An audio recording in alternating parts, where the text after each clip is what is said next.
ગત 21 નવેમ્બરે ધારાસભ્ય જિજ્ઞેશભાઈ મેવાણીનો જે થરાદ પોલીસ કચેરી ખાતે જે થરાદનો શિવનગર વિસ્તાર છે, આ વિસ્તારના લોકો સાથે મળી અને એક ટોળા સ્વરૂપે પોલીસ પ્રિમાઇસીસમાં ધરણા અને સૂત્રોચ્ચાર જેવો કાર્યક્રમનું આયોજન કર્યું હતું. આમ તો લોકશાહી પરંપરામાં દરેક નાગરિકોને પોતાના પ્રશ્નો રજૂ કરવા, રજૂઆત કરવી એ બધાનો અબાધિત અધિકાર છે અને જનપ્રતિનિધિ તરીકે લોકોના પ્રશ્નોને વાચા આપી અને સક્ષમ સત્તાધિકારી સુધી વાત પહોંચાડવી એ એમનો વિશેષ અધિકાર છે. એક પોલીસ અધિકારી તરીકે અને એક સરકારના જવાબદાર અધિકારી તરીકે જનપ્રતિનિધિના આ વિશેષ અધિકારોનો હું સન્માન કરું છું અને એટલા જ ગંભીરતાથી અમે વાતને સ્વીકારી પણ છે. પરંતુ થરાદ પોલીસ સ્ટેશન ખાતે જે 21 તારીખે ઘટના બની, એ ઘટનાની જે પ્રાથમિક તપાસ અમે કરી તો એમાં અમને ઘણી બધી વિગતો ધ્યાને આવી છે અને જે થરાદ પોલીસે પ્રોહિબિશનના વિદેશી દારૂના જે 32 લાખના જેટલી માતબર રકમના મુદ્દામાલનો કેસ કરેલો અને પોલીસે ખૂબ ગંભીરતાથી અને તટસ્થતાથી આ ગુનાની તપાસ કરી અને એમાં પોલીસ કર્મચારીની સંડોવણી જણાઈ આવેલી. એ ગુનામાં પોલીસે કોઈપણ પ્રકારના દબાણ વગર પોતાના જ પોલીસ કર્મચારીને અટક કરી અને ધોરણસરની કાર્યવાહી કરી હતી. હાલમાં પણ એ પોલીસ કર્મચારી એ જ્યુડિશિયલ કસ્ટડીમાં છે. થરાદ ખાતે 21 તારીખે જે ઘટના બની, જે શરૂઆતમાં સભા થઈ અને સભામાંથી શિવનગરના રહીશો જે છે એ રેલી સ્વરૂપે, ટોળા સ્વરૂપે પોલીસ સ્ટેશને આવ્યા. આ તમામ સ્થળોએ, તમામ જગ્યાએ આ જે આરોપી પોલીસ કર્મચારી, પોલીસે જેની અટક કરી છે, એના સ્વજનો, સ્નેહીજનો અને સગા સંબંધીઓ એની દરેક જગ્યાએ ઉપસ્થિતિ છે. એટલે આમ જે છે પોલીસે જે તટસ્થતાથી કામગીરી કરી છે એને કોઈને કોઈ જગ્યાએ પોલીસ પર ગેરકાયદેસર રીતે દબાણ ઊભું કરવા માટે આ સમગ્ર આયોજન કર્યું હોય એવું પ્રાથમિક દ્રષ્ટિએ જણાઈ આવે છે. બીજું, જનપ્રતિનિધિ તરીકે આપની પાસે કોઈ રજૂઆત આવે, કોઈ પ્રશ્ન આવે તો એક એમની પ્રાથમિક ફરજ છે કે બનાવની એ હકીકત મેળવી લે, શું વાસ્તવિકતા છે. એ બાદ એમણે યોગ્ય કાયદા અને નિયમો અનુસાર રજૂઆત કરવી જોઈએ. તેમ છતાં કોઈ પણ પરિસ્થિતિથી વાકેફ થયા વગર ધારાસભ્યજી ટોળા સ્વરૂપે અને કોઈ પણ પ્રકારની મંજૂરી વગર આ રીતે પોલીસ સ્ટેશન ખાતે ધરણા યોજી અને બેફામ સૂત્રોચ્ચાર કરેલો હતો, જે એક જનપ્રતિનિધિને શોભે એવું કાર્ય નહોતું. ખાસ કરીને આ રીતે ટોળાશાહી કરીને આવી લોકોમાં ઉશ્કેરણી થાય, વાતાવરણ તંગ બને અને કોઈ પરિસ્થિતિ બદલાય તો હાજર લોકોની સુરક્ષા વિશે પણ જોખમાય. આ બધી બાબતોનો કોઈ પણ પ્રકારનો વિચાર કર્યા વગર આ રીતે પોલીસનું મનોબળ તોડવા માટે અને પોલીસને ગેરકાયદેસર રીતે દબાણમાં લાવવા માટે આ કાર્ય કર્યું હોય એવું પ્રાથમિક દ્રષ્ટિએ જણાઈ આવે છે. જનપ્રતિનિધિ જે કાંઈ રજૂઆત હોય એ હંમેશા શિરોમાન્ય છે. પોલીસ વિભાગનું કર્તવ્ય છે અને ફરજ છે કે એને ગંભીરતાથી લે, એમની જે કાંઈ પણ રજૂઆત હોય એ દિશામાં ઠોસ કાર્યવાહી પણ થાય. અને થરાદ પોલીસે પણ ભૂતકાળમાં પણ ખૂબ કડક હાથે કામગીરી કરી છે અને આવનારા સમયમાં પણ ખૂબ એને ગંભીરતાથી કામગીરી કરવામાં આવશે. પણ જનપ્રતિનિધિ દ્વારા જે ગેરબંધારણીય ભાષાનો ઉપયોગ પોલીસ વિભાગ માટે કર્યો છે એ ખરેખર દુઃખદ બાબત છે. અત્યંત દુઃખ થાય છે એક આટલા મોટા અને જનપ્રતિનિધિ તરીકે કોઈ એક નાનકડા કોઈ એક માણસની બીજી કોઈ ભૂલના કારણે આખા પોલીસ વિભાગને જે છે એ લોકોના જનમાનસમાં એની ખરાબ છાપ ઉદ્ભવે એવું કાર્ય કરે એ વસ્તુ યોગ્ય નથી.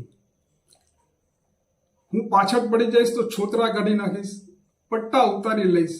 પોલીસ માટે આવા શબ્દો ઉપયોગ કરવા, ગેરબંધારણીય શબ્દોનો ઉપયોગ કરવા અને જનમાનસમાં એક પોલીસની કામગીરી પ્રત્યે પ્રશ્નો ઉદ્ભવે એવા વાક્યો કરવા એ બિલકુલ વ્યાજબી નથી. પોલીસ વિભાગે હંમેશા દરેક બાબતો ખૂબ ગંભીરતાથી લઈને કામગીરી કરી છે. હું આપના માધ્યમથી મારો વાવ થરાદ જિલ્લા પોલીસ છે અધિકારી કર્મચારીને પણ એક સંદેશો આપવા માંગુ છું. આપ તમામ જાણો છો કે આપણે જે ખાખી પહેરીએ છીએ, કે જે એમ્બ્લેમ સાથે કેપ અને પટ્ટો ધારણ કરીએ છીએ એ આપણો બંધારણીય હક છે. પોલીસ સેવા એ કોઈ તક નથી, એક સૌભાગ્યની વાત છે. અને હું આપને એ જ કહું છું કે કે ભૂતકાળમાં પણ જે રીતે આપણે કામગીરી કરી છે, જે કડકાઈથી કામગીરી કરી છે, કોઈ પણ પ્રકારના દબાણ વગર આવનારા સમયમાં પણ ખૂબ ગંભીરતાથી અને ખૂબ તટસ્થતાથી કામગીરી કરશો એવી અપેક્ષા રાખું છું. જય હિન્દ. 2 દિવસ પહેલા જગદીશ મેવાણી અહીં આવીને બહેનો સામે ખૂબ જ લાપરવાહી તરીકે કરીએ. એ સમજે છે શું એની જાતને પટ્ટા ઉતારવાનું? એ સમજે છે શું? અમે નોકરી લેવાઈએ તો એમને મહેનતથી લેવડાવીએ. એ આવીને નહીં લેવડાવી.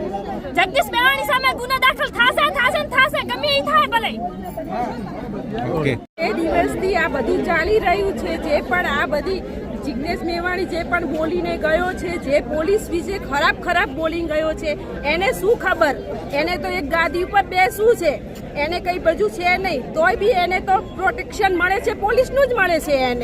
એના માટે એને પોલીસની જરૂર પડે જ છે. એને શું ખબર કે આટલું બધું પોલીસ દોડે છે, રાત દિવસ મહેનત કરે છે. એમને ઘર નથી જતા, એમને તહેવારોમાં નથી જતા. ક્યાંય સાજુ મોદું હોય, વાર તહેવાર બધું છોડીને એમને પોલીસ સ્ટેશને હાજર રહેવું પડે છે રાત દિવસ. બપે 3 દિવસે એ લોકો ઘેર આવે છે. એમના છોકરાઓના કોઈના મોઢાએ જોતા નથી બિચારા. ફોન કરીને સમાચાર મેસેજ લે છે. અમે પણ ફોન કરીએ છીએ, ફોન ઉપાડતા નથી. કે અમે અત્યારે ફોન નહીં ઉપાડીએ, અમે અમારી કામગીરી ચાલુ છે. અત્યારે 2 દિવસ સુધી ફોન બંધ રાખે છે. એવી તો એ લોકો મહેનત કરે છે. એ શું સમજે છે એના જાતને હીરોઈ? અને તમારે પીવાનું જે બી કેવું હોય એ તમારા ઘરનો પ્રશ્ન છે. ના પાડો તમારા ઘરના વાળાને કે ના પીવે, તો પછી એ શું કરે પોલીસ વાળા? એ લોકો ઘણું એમની કાર્યવાહી ચાલુ રાખે છે. તમારી માંગ શું છે? માંગ છે કે જગદીશ મેવાણીને સજા થાય. જગદીશ મેવાણી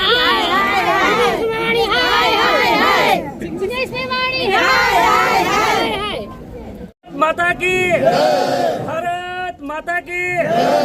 તાજેતરની અંદર હમણાં આપણા થરાદની અંદર ટૂંક સમયમાં બહારના યુવા આગેવાન આવી અને આપણા થરાદની પોલીસ અને કાયદો વ્યવસ્થાને ખૂબ ખરાબ રીતે આંગળી ચીધી અને ખરાબ ભાષાનો ઉપયોગ કરતા હોય એવા તમામ નેતાઓને વિનંતી કરીએ છીએ કે પોલીસ પ્રત્યે ખરેખર અમને ગૌરવ છે અને પોલીસે ગુજરાતનું ભૂતકાળ અમે ભૂલ્યા નથી અને જનાર્દન પણ ભૂલી નથી. આ એ જ ગુજરાત છે. ગુજરાતની અંદર છાસવારે દંગા થતા હતા, છાસવારે કર્ફ્યુ ઉઠતું હતું, છાસવારે એકલા ભાઈ બહેન કે દીકરો દીકરી જઈ નતા શકતા. આ ગુજરાતની અંદર લોબા ટાઈમ સુધી અમે કુશાસન પણ જોયું છે અને હવે અમે લોબા ટાઈમથી સુશાસન પણ જોઈ રહ્યા છીએ.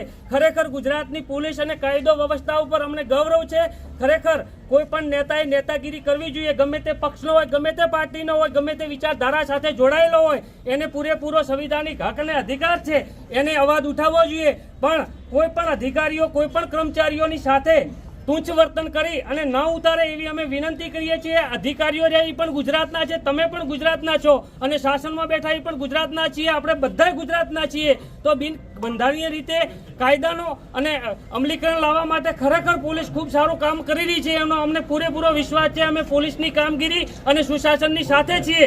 આ સુશાસનથી થરાદની અંદર ચાલી રહ્યું છે. એના ભડકા ખરેખર ગુજરાતના ખૂણે ખૂણે ઉપજી રહ્યા છે અને પેટમાં તેલ રેડાયું છે અમુક લોકોને કે થરાદની અંદર વિકાસની વણઝાર ખુલી રહી છે. તો કઈ રીતે આ વિકાસને અમે ડામીએ, કઈ રીતે બદનામ કરીએ? પણ ખરેખર અમે કોઈ માનવાવાળા નથી. આ થરાદની જનતા અને ગુજરાતની જનતા ખરેખર જાગી ગઈ છે અને જાણે છે કે સુશાસન કયું ચાલે છે, કુશાસન પહેલા કયું ચાલતું હતું. તો સુશાસનની અંદર અમે બધા તંત્રની સાથે છીએ. ખરેખર અમને પોલીસ પ્રત્યે ગૌરવ છે. હમણાં તાજેતરમાં થોડા દિવસ પહેલા એક નાનકડો બનાવ બન્યો હતો કે અમારી જ સમાજનો એક ભાઈ નાનામાં નાની ઘરફોડ ચોરી કરી અને ગણતરીના કલાકોની અંદર ચોરીનો માલ વેચવા આવતો હતો. પોલીસને નાનકડી બાતમી મળતા 20 લાખનો ખરેખર મુદ્દામાલ પોલીસે પકડી અને એને દબોચી લીધો. તો પોલીસનું કાર્ય ખરેખર ગૌરવ વાળું છે, અભિનંદનને પાત્ર છે. તો ખરેખર પોલીસ આપણા દરેકને ભાઈ હોઈ શકે, બેન હોઈ શકે, તો પોલીસના ખરેખર પરિવારવાળાને, એમની સમાજવાળાને ખૂબ દુઃખ લાગે છે. તો પોલીસ સાથે ખૂબ સારું વર્તમાન કરવામાં આવે એવી દરેક પાર્ટીના નેતાઓને વિનંતી પણ કરવામાં આવે છે અને નમ્ર અપીલ પણ કરવામાં આવે છે. જય ભારત, જય જિગ્નેશ મેવાણી જે 4-5 દિવસ પહેલા એસપી કચેરીએ પોલીસના બંધારણ કરવાની જે વાત કરી છે એના જેના વર્ષ છે આવે અને એમને મોટો જવાબ છે કે ભાઈ અમારી સાથે પોલીસની ફેમિલીઝ તો છે જ, પણ સાથે સાથે પબ્લિક પણ અમારી સાથે છે અને પબ્લિકે પોતાના રોજગાર અને ધંધા બંધ કરી અને આજે અમારી સાથે જે જોડાઈ છે એની માટે અમે પબ્લિકનો ખૂબ આભાર માનીએ છીએ. અને બીજું કે જિગ્નેશ મેવાણીને કદાચ કદાચ એજ્યુકેશન બહુ જ હશે પણ એમનામાં સંસ્કારો કદાચ એની ખરેખર બહુ ઉણપ છે અને એમને સભ્ય વર્તન શોભતું નથી એક MLA તરીકેનું. અને રહી વાત પટ્ટા ટોપી ઉતારવાની, તો પટ્ટા ટોપી ઉતારવાની તો કદાચ કોઈની તાકાત નથી. અમે અમારી મહેનતથી, ચાહે કોન્સ્ટેબલ હોય કે પછી IPS સુધીની સફર હોય ને, એ બધા લોકો બહુ જ રાત દિવસની મહેનત કરી અને પટ્ટા ટોપીને અમે હાસિલ કરતા હોઈએ છીએ. તો એમને તો કોઈ પટ્ટા ટોપી ઉતારી શકે એવી કોઈની તાકાત નથી. અને આ અસભ્ય વર્તન માટે આખા પોલીસ પરિવારનો આક્રોશ જિગ્નેશભાઈ મેવાણી ઉપર છે. સાથે સાથે પબ્લિકે અમને ખૂબ સપોર્ટ કર્યો છે. તો આ એક જવાબ છે જિગ્નેશભાઈ મેવાણીને કે તમે જોઈ લો કે ભાઈ પોલીસ કોની સાથે છે. જ્યારે એક તમે સ્ટન્ટ આવીને કરી જાઓ છો તો એ સ્ટન્ટ કરવાની કોઈ જરૂરત જ નથી. સ્ટન્ટ પણ દેખાઈ જાય અને જે લોકોની ચાહના છે એ પણ આજે કદાચ આ રેલીમાં આપ સૌએ જોઈ હશે. Thank you very much. બાળકાને જન્મ થયો ત્યારે એના પપ્પા ઘેર નતા, બંદોબસ્તમાં હતા. ત્યારે પછી મારે 11 વર્ષની દીકરી છે એને હું ડિલિવરી કરવા લઈને ગઈ હતી હોસ્પિટલ. હું એકલી ગઈ હતી ત્યારે આ બાળકોને હજી 1.5 વર્ષના થયા છે. ત્યારથી એના પપ્પાએ રાતે આવે મોડા, સવારના 8 વાગે નીકળી જાય. ઊંઘે તાર આવે છે, ઊંઘ્યા હોય તો નીકળી જાય છે. અને આ મોઢું જોયું નથી, નહીં સરખી રીતે બોલાવી શકે છોકરાને. બાળકોને બધું એકી બાળક ભણવા જાય તરત એમને રીતે એમને હોસ્ટેલ ફી ભરેલા હોય છે. મીટિંગ હોય છે ત્યારે એમને કહીએ છીએ પણ મીટિંગમાં વાલી મીટિંગમાં નહીં જાય તો છોકરો હેરાન કરીને હું લઈને જાઉં છું મીટિંગમાં. અહીંયા અમને ટાઈમ મળતો નહીં, જવાતો નહીં. બેન, અત્યારે તમારી માંગ શું છે? અત્યારે તમારી માંગ શું છે? જિગ્નેશભાઈ આ તો એમ કહે છે કે પટ્ટા ઉતારે અને એમને ટ્રેનિંગ કરી તારે પપ્પા એમની મહેનત કરીને બધું કર્યું છે અને એમની બધા છોલાઈ ગયા છે. હાથ પગના ઢીચણ બજાર છોલાઈ ગયો. ખાવાના અન્ન દાણા ભૂખી મરીને મહેનત કરી અને લઈ લીધી છે. બધી મહેનતથી લીધી છે નોકરી. અને તો આવું કહે તો આ ના ચાલે. જિગ્નેશ મેવાણીને આવું ના ચાલે. કંઈ એને થોડીક સરખી રીતે કરે સજા આપો. આજરોજ અઢારે આલમના લોકો બધા સાથે થઈ અને પોલીસ સાથે જે અભદ્ર ભાષાનો પ્રયોગ કરી એક ધારાસભ્ય જો આવી હલકટ અભદ્ર ભાષાનો પ્રયોગ કર્યો છે, પોલીસ ઉપર આવા પાયોવીણા આક્ષેપ કર્યા છે એક હલકી પ્રસિદ્ધિ માટે, તો એના માટે કરીને અમે અઢારે આલમના લોકો બધા પોલીસ સપોર્ટમાં અમે ભેગા થઈ અને અહીંયા આજે સાહેબશ્રીને આવેદનપત્ર આપવા માટે આવેલા છે. પણ ધારાસભ્ય તરીકે ખરેખર જો આવા અભદ્ર ભાષાનો પ્રયોગ કરવો પડે અને આવી સસ્તી પ્રસિદ્ધિ મેળવવા માટે જો આવું ધારાસભ્યશ્રીને બોલવું પડતું હોય તો ખરેખર ગુજરાત માટે શરમજનક છે. પાર્ટી વોટેવર જે હોય તે, પણ જો પોલીસ રાત દિવસ મહેનત કરતી અને તાજેતરમાં જ હમણાં પૂર આવેલું તો પૂર વખતે સાહેબશ્રી આપ ક્યાં હતા? તો ત્યારે તો ક્યાંય આપ દેખાણા નથી.